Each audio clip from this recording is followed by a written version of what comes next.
नमस्कार. लक्षवेधीमध्ये आपल्या सगळ्यांचं स्वागत. मी प्रसाद काथे. कोल्हापुरातून मराठा समाजानं आपल्या आरक्षणाच्या मागणीच्यासाठी पुन्हा एकदा हाक दिली आहे आणि यावेळेला महत्त्वाचं म्हणजे आरक्षणाच्या या आंदोलनामध्ये सगळे जण सहभागी झालेले दिसतात. एका बाजूला शाहूंचं घराणं आहे, दुसऱ्या बाजूला आंबेडकरांचं घराणं आहे.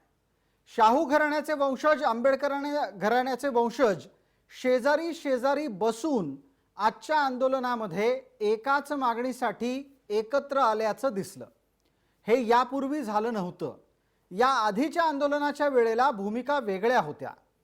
आजच्या आंदोलनाच्या निमित्तानं शाहू घराण्याचे वंशज आणि आंबेडकर घराण्याचे वंशज एकाच मागणीच्या निमित्तानं समाजाच्या बाबतीत बोलते झाले आहेत. प्रकाश आंबेडकर आणि संभाजीराजे छत्रपती यांनी शाहूंच्या समाधीस्थळी आज महाराष्ट्रात मराठा समाजाला आरक्षण मिळालं पाहिजे अशी स्पष्ट भूमिका घेतली. हे आरक्षण कुणी द्यायचं याबाबत वक्तव्य झालं ते तिथं पोहोचलेल्या लोकप्रतिनिधींच्या माध्यमातून. लोकप्रतिनिधींनी जे सत्तेत आहेत त्यांनी जबाबदारी केंद्रावर टाकली, जे विरोधात आहेत त्यांनी जबाबदारी राज्यावर टाकली. हे घडत असताना तिथं बघणारे मराठा समाजाचे अनेक इतर नेते उपस्थित होते आणि म्हणूनच आजच्या आंदोलनातून समाजातल्या तळागाळातल्या व्यक्तीपर्यंत काय संकेत गेलाय हे आपल्याला जाणून घेणं गरजेचं आहे. दुसऱ्या बाजूला मराठा समाज आरक्षणाच्यासाठी आग्रही भूमिका घेत असताना प्रत्यक्षात हे आरक्षण मिळणं शक्य आहे का याची चर्चाही आपल्याला करायला हवी आणि जर ते मिळवायचं असेल तर त्याचे मार्ग काय हेही ओघानं येईलच. पण आजच्या दिवसभरातल्या घटनाक्रमामध्ये एक अत्यंत महत्त्वाचा राजकीय मुद्दा आहे जो विसरता येता कामा नये. नारायण राणे समितीची स्थापना ही चूक होती असं वक्तव्य राष्ट्रवादी काँग्रेसच्या एका मंत्र्यानं शाहू समाधीस्थळी केलं.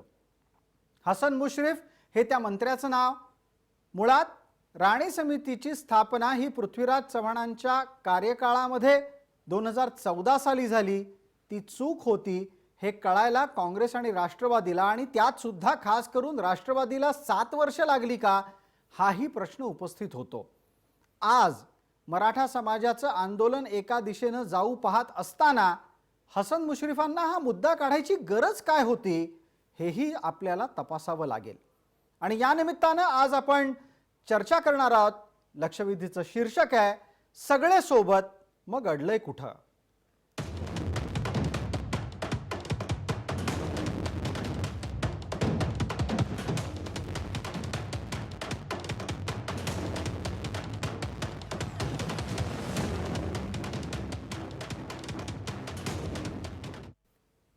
आजच्या चर्चेमध्ये आपल्याबरोबर सहभागी होणाऱ्या मान्यवरांचा मी आपल्याला पटकन परिचय करून देतो. आपल्या सोबत राष्ट्रवादी काँग्रेस प्रवक्ता विद्याताई चव्हाण आहेत. त्या आमदार म्हणूनही आपल्याला परिचित आहेत आणि या ठिकाणी त्या मवियाच्या प्रतिनिधी म्हणूनही चर्चेत सहभागी झालेल्या आहेत. आपल्या सोबत शाहू घराण्याच्या संदर्भात सर्व परिचित असलेले समरजित घाडगे आहेत. समरजित घाडगे हे भारतीय जनता पार्टीचे कोल्हापुराचे जिल्हाध्यक्ष आहेतच, पण त्याचबरोबर बँक आणि साखर कारखाना या निमित्तानंही ते आपल्याला परिचित आहेत. आबासाहेब पाटील आपल्यासोबत मराठा क्रांती ठोक मोर्चाचे समन्वयक म्हणून आहेत आणि आपल्यासोबत आहेत ॲडव्होकेट गुणरत्न सदावर्ते. गुणरत्न सदावर्ते हे मराठा आरक्षण विरोधी याचिकाकर्तेतले प्रमुख वकील आहेत. आपण सर्व मान्यवरांचं या चर्चेमध्ये स्वागत करतोय. मला आपल्याला एक असा प्रश्न विचारायचा आहे की आज जे काही शाहू समाधीस्थळी झालं त्यामुळे आत्ताच्या घडीला मराठा समाजाच्या आरक्षण आंदोलनाला दिशा मिळाली आहे का? मुळात आजच्या आंदोलनाच्या माध्यमातून एक गोष्ट चांगली झाली, ती सर्वात महत्वाचं की ज्या छत्रपती शाहू महाराजांनी वंचित बहुजनांच्यासाठी सुरुवात केली आणि खऱ्या अर्थानं आरक्षणाची सुरुवात 1902 साली छत्रपती शाहू महाराजांनी कोल्हापुरातून केली आणि समस्त बहुजन समाजाला न्याय देण्याचं काम छत्रपती शाहू महाराजांनी केलेलं होतं. आणि आज त्यांच्या समाधी स्थळावरती जे काही आंदोलन झालेलं आहे या आंदोलनाच्या संदर्भामध्ये सर्व नेते एकत्र आले कोल्हापूर जिल्ह्यातले. आणि हे नेते एकत्र आल्यानंतर सगळ्यात महत्वाचा जो विषय आहे, कोण आहे रे? मध्ये मध्ये डिस्टर्ब होते.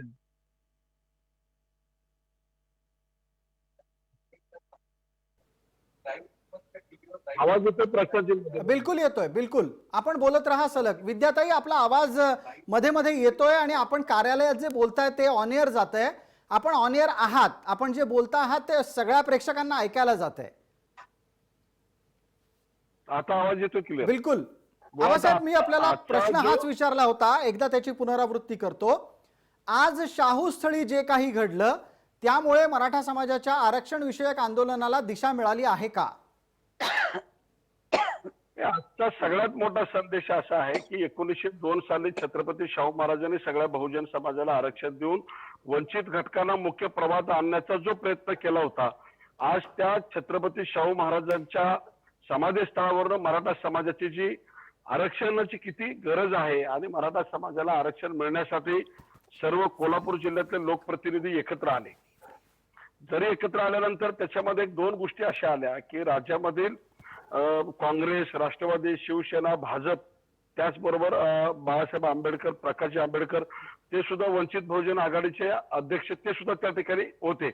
आणि याच्यातून जर सर्व राजकीय पक्ष एकत्र आहेत, सर्व संघटना एकत्र आहेत, सर्व पक्ष एकत्र आहेत, हे सगळं असताना मग आता सरकार नेमकं कशासाठी थांबलेलं आहे? सरकार कशासाठी एका बाजूला थांबलेलं आहे? सुप्रीम आबासाहेब कोर्ट- पाटील, आपला थेट प्रश्न आलेला आहे. समरजित घाडगे आपल्या सोबत आहेत. समरजित घाडगे, माझा आवाज आता आपल्यापर्यंत पोहोचत असेल. आपण स्वतः शाहूस्थळी आंदोलनासाठी होतात. आजच्या आंदोलनाच्या निमित्तानं दिलेलं घोषवाक्य असं होतं, समाज बोलला, आता लोकप्रतिनिधींनी बोलायला हवं. जे लोकप्रतिनिधी तिथे पोहोचले त्यांनी आपली जी भूमिका तिथे मांडली ती समाधानकारक होती का, आश्वस्त करणारी होती का, की जबाबदारी ढकलणारी होती? सर्वप्रथम मला छत्रपती संभाजीराजांचा आभार व्यक्त करायचा आहे की त्यांनी एक सुरुवात केली. त्यांनी ज्या भावनेने केली की जोपर्यंत आपण लोकप्रतिनिधींवर प्रेशर टाकत नाही तोपर्यंत हे विषय सुटणार नाही. पण त्यांची इंटेन्शन्स फार क्लिअर होते. पण आज जे लोकप्रतिनिधी आले, एक दोन लोकप्रतिनिधींचा उल्लेख सोडला तर ज्या 5-6 मागण्या आहेत, जे मी मागच्या ऑडिओला पण बोललो, त्या मागण्याबद्दल काहीच बोलले नाही. प्रत्येकाने येऊन म्हटलं केंद्राची जबाबदारी, हे सगळं बोललं. MPSC मुलांचा विषय काही घेतला नाही. जो 2185 मुलं असतील का 2014 पासून 1265 मुलं असतील, अण्णासाहेबचा काही विषय घेतला नाही, सारथीचा काही विषय घेतला नाही. जसं इतर मागासवर्गीयांना जे बेनिफिट्स आहेत जोपर्यंत आपल्याला नाही त्याच्याबद्दल बेनिफिट्स आम्हाला कधी मिळतील या कुठल्या मुद्द्यावर फक्त केंद्राकडे केले. मग याच्यामध्ये लोकप्रतिनिधी नेमकं काय सोल्युशन दिलं? त्याच्यामुळे मला वाटतं संभाजीराजांची भूमिका योग्य आहे, त्यांनी चांगली घेतली, पण लोकप्रतिनिधींनी याच्यामध्ये कुठलंही सोल्युशन दिलं नाही. लोकप्रतिनिधी कुठलंही सोल्युशन दिलं नाही. अर्थात ज्या पद्धतीचे अपेक्षित उत्तर त्यांच्याकडून अपेक्षित होतं ते आलेलं नाही. विद्याताई, आता माझा आवाज आपल्यापर्यंत येतोय? येतोय. अच्छा, धन्यवाद. आपण मगाशी बोलत होतात त्यावेळेला ते सगळं ऑन एअर गेलं. आपण दुरुस्ती करू त्याच्यामध्ये. आत्ताच्या घडीला मला आपल्याला थेट जाणून घ्यायचंय, समरजित घाडगे यांनी स्पष्ट भूमिका मांडली आहे. ते शाहूंच्या संबंधित असलेल्या घराण्याचे वंशज आहेत. आपल्याला त्यांची भूमिका सुद्धा पोहोचली असेल.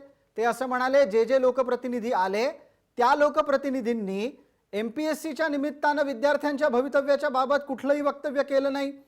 आज जे लोकप्रतिनिधी तिथे पोहोचले त्यांनी अण्णासाहेब पाटील महामंडळाच्या बाबतीत वक्तव्य केलं नाही, सारथीच्या संदर्भामध्ये वक्तव्य झाली नाहीत.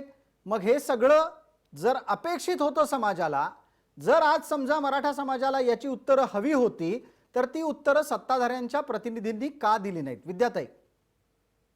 नाही, मला सर्वात प्रथम या सगळ्याचं अभिनंदन करावं असं वाटतं की खूप एक चांगली चळवळ उभी केलेली आहे. आणि याच्यामध्ये सातारची गादी, कोल्हापूरची छत्रपतींची गादी आणि डॉक्टर बाबासाहेब आंबेडकरांचे नातू हे सगळेजण एकत्र आलेले आहेत. आणि मला ह्या ठिकाणी आपण जे म्हणाला ते पूर्णतः मान्य आहे. परंतु ज्या भाषणांची अपेक्षा होती किंवा जी आश्वासनं हवी होती, माझं म्हणणं आहे की लोकांना, मराठा समाजाला त्यांच्या मागण्या काय आहेत हे आपल्याला सगळ्यांना आणि मराठा समाजातल्या प्रत्येक घराघरात माहिती आहे. परंतु हे सगळं जे मागणं आहे आपलं, ते आपण हे भाषण कुठे करायला पाहिजे, तर हे संसदेच्या सभागृहामध्ये व्हायला पाहिजे. संसदेच्या सभागृहात. आणि मला एक खूप विश्वास वाटतो की दोन्हीही छत्रपती जे आज आले, तिथे आले होते, संभाजीराजे असतील किंवा आणि कोणी तिथे, हे सभागृहातले लोकसभेतले पण सदस्य आहेत आणि राज्यसभेतले पण सदस्य आहेत आणि दोघही भाजपचेच खासदार आहेत. विद्याताई, आपण असं आता म्हणताय की सगळ्यात संसदेत मोठी भाषण करायला पाहिजे, म्हणजे संभाजीराजे छत्रपती जे शाहू समाधीस्थळी बोलले ते त्यांनी संसदेत बोलायला पाहिजे असं तुम्हाला सुचवायचंय? अगदी बरोबर आहे. मला एक आणखीन महत्वाचा मुद्दा मांडायचा आहे की आता आपण बघितलं आहे की राज्य सरकारला जेवढं शक्य होतं ते बर. फडणवीसांच्या काळात, फडणवीस मुख्यमंत्री असताना झालं. उद्धव ठाकरेजी मुख्यमंत्री आहेत त्यांच्या काळात झालेलं आहे. आता फक्त असं आहे की हे एक तर खासगी बिल आणलं पाहिजे किंवा आता हे आरक्षण सुप्रीम कोर्टाच्या पलीकडे आता हे संसदेमध्ये आहे. मोदींची भेट घेणं आवश्यक आहे. मोदींची भेट जर या मोदींची दोन्ही भेट एकदा खासदारांनी झाली ना घेतली, विद्याताई, झाली. मोदींची भेट एकदा झाली, किती वेळा मोदींना एकाच विषयावर जाऊन भेटायचं? तुम्ही काथेजी जरा ऐकून घ्या. त्यांची भेट झाली, आता त्याच्यानंतर मला एक- निर्णय तर काहीतरी त्यांच्याकडनं आला मला 2 पाहिजे. मिनिटं बर. बोलायचं. निर्णय येणं आवश्यक आहे आणि तो निर्णयाची आम्ही महाराष्ट्र सरकार अक्षरशः आतुरतेने वाट बघतोय. परंतु संसदेमध्ये जर हे आरक्षण, ही मर्यादा, आणि हा फक्त प्रश्न महाराष्ट्राचा नाहीये, प्रत्येक राज्याचा प्रश्न आहे. जसं मराठ्यांना महाराष्ट्रात आरक्षण पाहिजे, जाटांना आरक्षण पाहिजे, ठीक. पटेलांना आरक्षण पाहिजे, प्रत्येक राज्याची ही गरज आहे. तर आरक्षणाची मर्यादा ही 85 ते 90% पर्यंत वाढवली पाहिजे आणि अरे ती बापरे, मागणी 85 या ते 90% खासदारांनी पर्यंत? विद्याताई 85 ते 90% आरक्षण असावं असं आपलं म्हणणं आहे? निश्चितच 50% तर आज आहे. 10% आर्थिक निकषांवरती झालेलं आहे बर. आणि प्रत्येक राज्यामध्ये प्रत्येक समाजाची मागणी आहे. हा वर्ग मोठ्या प्रमाणात आहे ना. ठीक आहे जसं विद्याताई, महाराष्ट्रामध्ये, आपलं मत पोहोचलं. आपल्या सोबत समरजित घाडगे आहेत, त्यांना एका मुद्द्यावर आपल्याशी प्रतिवाद करायचा आहे. त्या निमित्तानं मी समरजित घाडगे यांना बोलतं करतो. घाडगे साहेब, आज संभाजीराजेंनी घेतलेली भूमिका शाहू समाधीस्थळी घेण्याची गरज नव्हती, संसदेत घ्यायची गरज होती, इतकं थेट वक्तव्य सत्ताधारी गटाच्या प्रतिनिधी या नात्यानं विद्या चव्हाण यांनी मांडलंय. नाही नाही नाही नाही नाही नाही, हे बघा, मी जे ओपनिंग लाईन केली परत रिपीट करतो. मला सांगा, आमच्या ज्या 5-6 मागण्या समाजाच्या आहेत, मला 4 सांगा. MPSC ची नियुक्ती मोदी साहेब करणार आहेत का? MPSC मध्ये 2185 आणि 2014 पासून 1265 जे रखडलेले विषय आहेत आणि 2020 ची कोर्टची ऑर्डर आहे की त्यांची नियुक्ती करा, ACBC म्हणूनच करा. हे काय मोदी साहेब अपॉइंट करणार आहेत का? का हे संसदेमध्ये संभाजीराजेंनी मागे लागून करायची गरज का? ते राज्याचे विषय आहेत. अण्णासाहेब पाटील आर्थिक विकास महामंडळाला जे तरतूद करून द्यायची आहे, कारण 3-3 महिने यांची व्याज डिफॉल्ट डिले व्हायला लागलेत, हे मोदी साहेब करणार आहेत का राज्य शासन करणार आहे? तिसरं, सारथीसाठी जे प्रोव्हिजन करून त्याला 15-20 हजार कोटीचं बजेट देऊन 350 कोर्सेस करून मुलांना स्कॉलरशिप द्यायची आहे, हे राज्य शासन फंड देणार आहे का मोदी साहेब फंड देणार आहेत? आणि चौथा विषय आहे की जोपर्यंत आरक्षण मिळत नाही, OBC समाजाचे सगळे फायदे राज्यात जे आहेत ते मराठा समाजाला पण दिले पाहिजे. हे संसदेमध्ये विषय सुटणार आहे, मोदीजी देणार आहेत का राज्य शासन देणार आहे? या 4 मुद्दे जे सगळ्यांची मागणी आहे, याचं मला उत्तर द्या. परत त्यांनी केंद्रावर विषय काढला. विद्याताई, आपल्याकडून उत्तर अपेक्षित करतोय. नाही, माझं काय म्हणणं आहे, MPSCचा विषय असेल, सारथीचा विषय असेल, ते विषय तर सोडवणारच आहे निश्चितच. आज कोरोनाची परिस्थितीतनं हात जरा मोकळे झाले की हे लगेच राज्य शासनाच्या अखत्यारीत जे विषय आहेत त्याचे निर्णय घेण्यात येतील.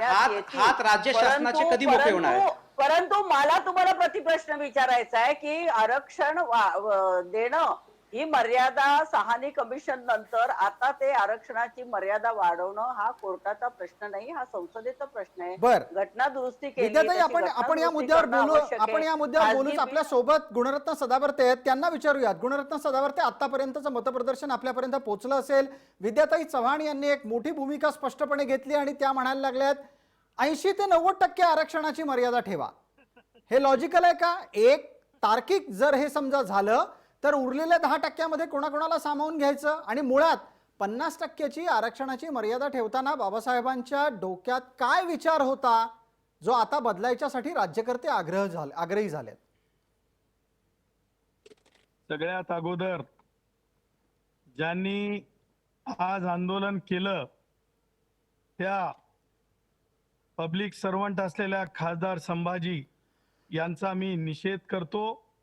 ते विसरले की जे नक्षलवाद्यांनी या महाराष्ट्रामधल्या अनेक पोलिसांना मारून टाकलेलं होतं आणि त्यांनी काही कुटुंब उघड्यावर गेली, विधवा झाल्या भगिनी, अशा लोकांचा आदर राखतो म्हणणाऱ्या नक्षलवादी संघटनांच्या बाबतीतल्या खासदार संभाजी यांचा मी धिक्कार करतो. महाराष्ट्रातल्या तमाम खुल्या आणि सगळ्या महाराष्ट्रातल्या म्हणजे सुज्ञ लोकांच्या वतीनं. दुसरी गोष्ट मला तुम्हाला सांगायची आहे की आजचं जे आंदोलनाचं ढोंग झालं त्याला मात्र आम्ही त्या ढोंगापुरतं काबूत करू शकलो. त्याचं कारण सांगतो की आम्ही जसंच आम्हाला समजलं की हे सगळ्या ऍक्टिव्हिटीज आहेत, मी सकाळपासून तिथल्या सुप्रिंटेंडंट ऑफ पोलीसला बोलत होतो, पोलीस अधिकाऱ्यांना बोलत होतो. तत्पूर्वी मी म्हणजे परवाच्या दिवशीच आम्ही तक्रार केली होती बर. की कोणत्याही परिस्थितीमध्ये मोर्चा निघाला नाही पाहिजे. मग मोर्चा काढू शकले नाही, त्याला उत्तर दिलं त्यांनी परत काय म्हणून सांगितलं की आता मोर्चा नाही मूक मोर्चा. मग मूक मोर्चाही काढू शकत नव्हते कारण त्याचा शब्द होता मोर्चा. मग सांगितलं आम्ही आंदोलन करत आहोत. ही मोठी जीत आहे संविधानाची की तुम्हाला मोर्चा ठीक आहे. सुद्धा काढता आला नाही पेंडेमिक सिच्युएशन मध्ये, आणि नामुष्की असताना तुम्ही काहीतरी आता म्हणजे सारवासावर करत आहात. मला तुम्हाला ठीक आहे, सांगायचं सदावर्तेजी मी मुद्द्यावर विजय येऊया. चव्हाण यांचा एक सदावर्तेजी मिनिट आरक्षण मर्यादेच्या मुद्द्यावर येऊयात पटकन. एक मिनिट प्रसादजी यायलो मर्यादेवर यायलो मर्यादेवर यायलो. प्रसादजी एक मिनिट फक्त. डॉक्टर प्रसादजी, एक मिनिट, बाबासाहेब सदावर्तीजी, आंबेडकर. एक मिनिट फक्त मला बोलू दे. आता जे सदावर्ती साहेबांनी सांगितलं की मोर्चा आंदोलन काढू देणार नाही किंवा होणार नाही, तुम्ही म्हणल्यानंतर मोर्चा निघणार नाही, आंदोलन निघणार नाही असं होणार नाही ना. बीडमध्ये पण झालं मोर्चा ना, झाला नाही ना. झालं ना, नाही झालं. बीडमध्ये पोलीस झालं ना. अधिकाऱ्यांना बोललो, प्रतिबंधात्मक काय कारवाई केली, कोल्हापूरच्या पोलीस एसपींना बोललो. आजचा मोर्चा होऊ शकला नाही. मोर्चा हा शब्द मला दाखवा ही खरी खुल्या वर्गातली जीत आहे. कारण पेंडेमिक सिच्युएशन मध्ये कायद्यापेक्षा कोणी तुम्ही मोठे नाही. जास्त मोठ्याने बोललं म्हणजे विषय होत नसतो. जास्त नाही, मोठ्याने सत्य बोललं म्हणजे बोलायला विषय होत नसतो. विचारा. ओबीसीचे ज्यावेळेला साधारण मोर्चे संभाजीला निघाले, विचारा, अरे मोर्चा कोरोना होऊ काळामध्ये शकतो. ओबीसीचे मोर्चे निघाले का नाही? अहो, अहो, कोरोना मी काय काळात ओबीसीचे सांगायला मोर्चे निघाले तुम्ही सांगा. ओबीसीचं काय झालं अरे, आणि तुम्ही कुणा सांगा. दोषींचं काय झालं ती चर्चा नाहीये. मोर्चावर हे चर्चा आणि टक्केवारीवर चर्चा आहे. संविधान हे तर तुम्ही बघा, सगळ्यांना ज्या प्रत्येकाला संविधान लागू आहे, तुम्हालाही संविधान लागू आहे, तसं इतरांना पण आहे. सगळ्यांना संविधान लागू पेंडेमिक आहे. सिच्युएशन मध्ये संविधानाच्या मोर्चा दृष्टीने सगळं काढण्याची लागू तुम्हाला आहे. परवानगी नाही. मी टक्केवारीवर येतो प्रसादजी. अगदी मी टक्केवारीच्या टक्केवारी लवकर मुद्द्यावर या. आरक्षणाचा संदर्भातली अरे, मर्यादा ही 50% वाढवून 80-90% करावी अशी मागणी स्पष्टपणे समोर आली आहे. मी तेच म्हणतो की डॉक्टर बाबासाहेब आंबेडकरांचा पुत्र आणि संविधान विशेषज्ञ या नात्यानं मी सांगतो तुम्हाला की बाबासाहेब आंबेडकरांनी स्पष्टपणे मर्यादा घालून दिलेली आहे. कोणीतरी मी वारस म्हणून ती मर्यादेचं उल्लंघन संविधान करू देणार नाही. आणि दुसरी गोष्ट, विद्या चव्हाण ताई जे आता बोलल्या त्यांची मी निंदा करतो, त्यांचा मी निषेध करतो, त्यांच्या पक्षाचा निषेध करतो. कारण भारतामध्ये म्हणजे मराठ्यांच्या व्यतिरिक्त सुद्धा राहणारे ते नागरिक आहेत. ही भारत आणि त्या भारतामध्ये खुल्या वर्गातल्या ज्या जागा दिलेल्या आहेत विद्याताई, त्याला म्हणजे बेसिक म्हणलेलं आहे, प्रिन्सिपल म्हणलेलं आहे, त्याला पिल्लर म्हणलेलं आहे आणि ते संविधानाचा मूळ ढाचा आहे. आणि अशा ढाच्याला तुम्ही केवळ एखाद्या म्हणजे समाजाला मतांसाठी खुश करण्यासाठी अशा प्रकारचं डर्टी रिझर्वेशन पॉलिटिक्स करू शकत नाहीत. गुणरत्न सदावर्ते, तुम्ही गुणरत्न आरक्षणाची मागणी सदावर्ते, आपल्या करता. मुद्द्यावर विद्याताईंना आपल्या मुद्द्यावर विद्याताईंना उत्तर द्यायचंय. विद्याताईंना उत्तर देण्याची संधी देतोय. प्रत्येकाला बोलण्याचा अधिकार आहे. तुम्ही ज्या संविधाना पद्धतीने सांगता त्या संविधानामध्ये अधिकार आहे. विद्याताई जरी बोलल्या असल्या तरी त्यांना बोलण्याचा अधिकार आहे, मागण्याचा अधिकार आहे. तर बोलू शकता 100. अधिकार आहे ना, तुम्ही असं कसं बोलू शकता? तुम्ही संविधानाच्या विषयाला संविधानात प्रत्येकाला स्वतःचा मत मांडण्याचा अधिकार आहे का नाही? आबासाहेब विद्याताईंना बोलू द्या. आक्षेप विद्याताईंच्या संदर्भातला आहे. आबासाहेब विद्याताईंना आक्षेपाचं उत्तर देऊ द्यात. 1 मिनिट. अधिकार आहे का नाही? संविधानामध्ये स्वतःचे मत मांडण्याचा अधिकार आहे का नाही? जागा लुटू दिल्या जाणार नाहीत. संविधानाच्या नावावर अहो, संविधानामध्ये स्वतःचं मत मांडण्याचा अधिकार आहे का नाही? अहो, संविधानामध्ये कातेजी, देतोय संधी. 1 कातेजी. मिनिट. आबासाहेब 1 मिनिट. विद्याताईंच्या बद्दलचा आक्षेप आहे, त्यांना उत्तर देऊ द्यात. बोला विद्याताई, आपण आपलं म्हणणं सुरू करा. कातेजी, कातेजी, मला एक सांगायचंय की जी. इथे की मी सगळं आरक्षण मराठ्यांना मागितलं नाही. पहिली गोष्ट, एक तर ऍडव्होकेट सदानंद गुणरत्न हे फार विद्वान आहेत. मला त्यांना सांगायचंय की आरक्षणाची मर्यादा जी वाढवायची त्याचं मी सांगितलं की आपण एसटीना 15%, एससीना 7.5%, ओबीसीना 27% आणि आपण ईडब्ल्यूएस ची मर्यादा 10% अशा वाढवतोय. आता धनगरांना आरक्षण पाहिजे, मुस्लिमांना आरक्षण पाहिजे, मराठ्यांना आरक्षण पाहिजे, तिथे जाटांना आरक्षण पाहिजे आणि पटेलांना आरक्षण पाहिजे. प्रत्येक स्टेट मध्ये हा प्रश्न आहे. माझं सांगायचं तात्पर्य, मला जे बोलायचं होतं ते नीट कम्प्लीट करू द्या मला. आणि ही आरक्षणची मर्यादा तुम्ही वाढवत द्यायची असेल तर तुम्हाला इंदिरा साहनीची जी मर्यादा आहे 50%ची, ती संसदेमध्ये तुम्हाला ते पहिल्यांदा नवीन घटना दुरुस्ती करायला लागेल आणि ती करत नाही तोवर ती सुप्रीम कोर्ट आणि हायकोर्टामध्ये जाऊन काही उपयोग नाहीये. आणि ते सदानंदजींना मला सांगायचंय की ओबीसींना जे आरक्षण मिळालं ते मंडल आयोगानंतर मिळालं आणि मंडल आयोगाला 27% आरक्षण ओबीसींना मिळाल्यानंतर भाजपने व्हीपी सिंग सरकारचा पाठिंबा काढून घेतला होता, सरकार फाडलं होतं. भाजपला कुठलंही आरक्षण मंजूरच नाहीये, कोणालाच आरक्षण नकोय. मग एससी असो, एसटी असो किंवा ओबीसी असो, मराठा असो, मुस्लिम असो, विद्याताई त्याची स्वतंत्र स्वतंत्र चर्चा होऊ शकेल. आपण आपल्या वेळेच्या मर्यादेमध्ये हे सांगितलं की आपली भूमिका नक्की काय होती. आरक्षणाची मर्यादा इतकी वाढणं शक्य आहे का आणि त्यात मराठ्यांना कसं सामावलं जाऊ शकतं, या संदर्भातला एक मुद्दा पटकन गुणरत्न सदावर्ते यांच्याकडून. विद्याताई, तुम्ही अत्यंत भावनिक पॉलिटिकल बोलत आहात. त्याच्यामुळे तुम्हाला एकतर रिझर्वेशन मधल्या पर्सेंटेजची जाणीव नाहीये आणि क्लास कसा निर्माण होतो याची जाणीव नाहीये. तुम्ही बिलकुल राजकीय सगळ्या एकदम जाणीव बरोबर आहेत गणित मला. मांडत आहात.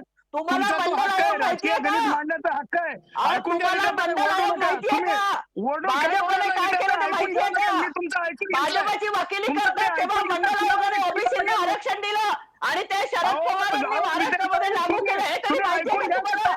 तुम्ही तुमची- वोट एनसीपीला शिव्या देणं बंद करा. तुम्हाला काय हो, वाटतं? तुम्हाला विद्याताई, शिव्या आणखीन देताना मी तुम्हाला भ्रष्ट बोलता येतं? बोललेलो नाहीये. तुम्ही बोलू मी आणखीन नका. भ्रष्ट तुम्ही बोललेलो बोलू नका. नाहीये. तुम्ही काहीतरी ढोंग उभारताय सदानंदजी, मागे. तुम्ही बोलू तुम्ही नका. ढोंग तुम्हाला उभारताय काही मागे माहित नाही. लागला. तुम्ही फक्त हे भाजपची वकिली करताय, दुसरं काही नाही. तुम्हाला मराठा आरक्षणाविषयी एवढी घृणा, तुम्ही स्वतः आरक्षण मिळवणाऱ्या लोकांबद्दल हातमिळवणी केली आहे. तुम्ही पैसे घेऊन काम करताय. विद्याताई, तुम्ही पराभूत मानसिकतेतून बोलत आहात. तुमची ऐकून घेण्याची तयारी नाहीये. तुम्ही ऐकलं पाहिजे. अरे तुम्हाला काय मंडळ आयोग ते माहिती नाही तुम्हाला, त्याची माहिती करून घ्या. व्हीपी सिंगांचं सरकार ज्यांनी पाडलं त्याच्याशी तुम्ही हातमिळवणी करताय. त्यांचं मांडून घेऊ द्या, मग नंतर मी उत्तर देतो विद्याताईंना. त्यांचं मांडून घेऊ द्या, नंतर उत्तर देतो. नाही, मी त्यांना त्यांचं म्हणणं मांडायची संधी दिली होती. आपल्याला फार वेळ याच विषयाभोवती गुरफटता येणार नाही. त्याच्याचमुळे आपल्याला गुणरत्न सदावर्ते ही विनंती होती की आरक्षणाच्या मर्यादेच्या संदर्भातली एक स्पष्ट भूमिका आपण मांडावी. 30 सेकंद आहेत, मला इतरही अनेक मुद्दे चर्चेला घ्यायचे आहेत. लक्षात घ्या, विद्याताईंनी जे मांडलं ते पॉलिटिकली करेक्ट आहे. त्यांचं ते राजकारण करण्याचा तो अधिकार आहे.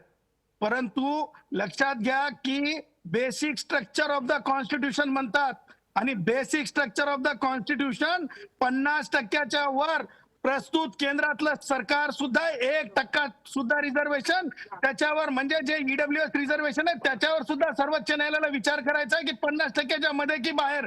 त्यामुळं केंद्र सरकारच्या तर अधिकारात मी तर नाहीच. केंद्र सरकारने तर मी म्हणेल की याच्यामध्ये जाऊन हिंमत करून दाखवावी आणि प्रस्तुत राज्य सरकारने सुद्धा असे मोर्चे काढून स्वतःच्याच प्रति सहानुभूती कुरवाळून घेण्याची भूमिका बंद करावी. ठीक आहे. माझं असं स्पष्ट म्हणणं आहे.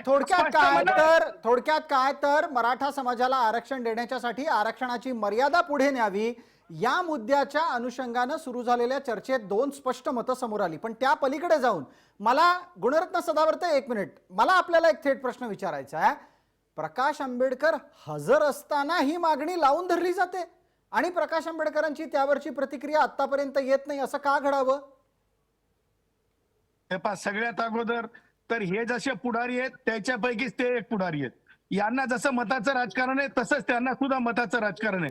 परंतु या देशाच्या प्रती सगळेच जण, तुम्ही वारंवार एक बोलत आहात की सगळेच काँग्रेस आहे, कोणता ते भाजप ठीक आहे, आहे. सेना आहे, राष्ट्रवादी आहे, सगळेच द्या द्या, असंच द्या द्या. तुम्ही म्हणजे जेव्हा हायकोर्टामध्ये आम्ही गेलो तेव्हा सुद्धा सगळे तुम्ही एकीकडे होतात, परंतु आजही सांगतो प्रकाश आंबेडकर यांच्या सोबत गेल्यामुळे संविधानिक तत्वामध्ये बदल होऊ शकत नाही. प्रकाश आंबेडकरांनी सुद्धा वकिली करून पाहावी, तेव्हा सुद्धा मी तुम्हाला खात्रीनं आणि गॅरंटीनं महाराष्ट्राला सांगतो, तुम्ही भारतातले सगळे वकील तर संपले, आता उरले सुरले राजकीय वकील सुद्धा आणि तुम्ही प्रवक्ते सुद्धा सुप्रीम कोर्टामध्ये या आणि मोदी सरकारने सुद्धा हे आरक्षण देऊन आबासाहेब याचं उत्तर द्या. महाराष्ट्राला आबासाहेब याचं उत्तर द्या की प्रकाश आंबेडकर आणि संभाजीराजे छत्रपती एकत्र आल्याच्या नंतर मराठा आरक्षणाच्या संदर्भातल्या मागणीला जोर मिळणार आहे की नाही? मुळात प्रसादजी जे सदावर्ते जे सांगतायत की 50% वरती जाता येतं, त्यांना मी आठवण करून देऊ इच्छितो, ज्या वेळेला संसदेमध्ये सभागृहामध्ये असा विषय बाबासाहेब आंबेडकरांच्या समोर मांडला गेला की एखाद्या राज्यातली 50% वरती जर अशी परिस्थिती निर्माण झाली तर काय, तर अशी अपवादात्मक परिस्थिती ही निर्माण होऊ शकते.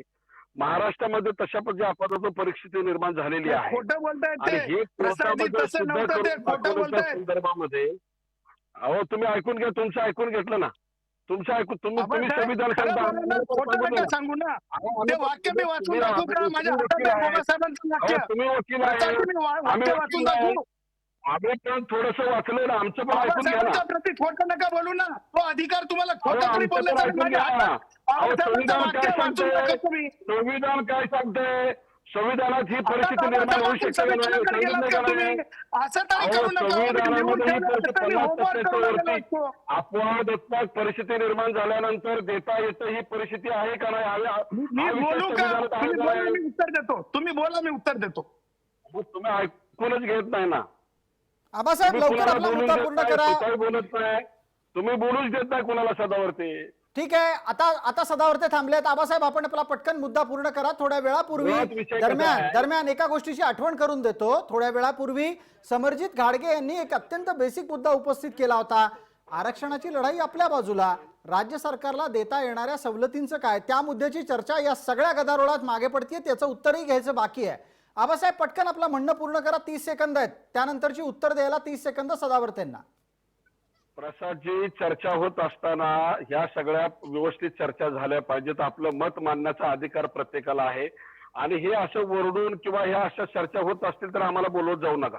सगळ्यात महत्वाचं, तुम्हाला जे काय मांडायचं, आम्ही आमचं मत मांडायचा अधिकार आहे, ते आमचं म्हणणं ऐकून घेत नसाल तर मग कशाला चर्चेला बसायचं आम्ही?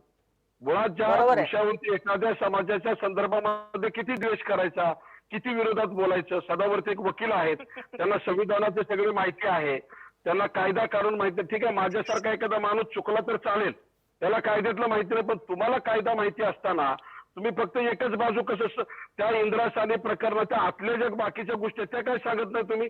10 वर्षानं सर्वेक्षण झालं पाहिजे, प्रगत जातीनं त्यातनं वगळलं पाहिजे, नवीन जातीनं घेतलं पाहिजे. हा कायदा नाही का, हे संविधान नाही का? म्हणजे कसं आहे की तुम्हालाच कळतंय असं नाही, सगळ्यांना. आमचं पण जरा ऐकून घ्या. आम्हाला नसेल कळत तर तुम्ही सांगा की इथं हे असं नाही, असं आहे.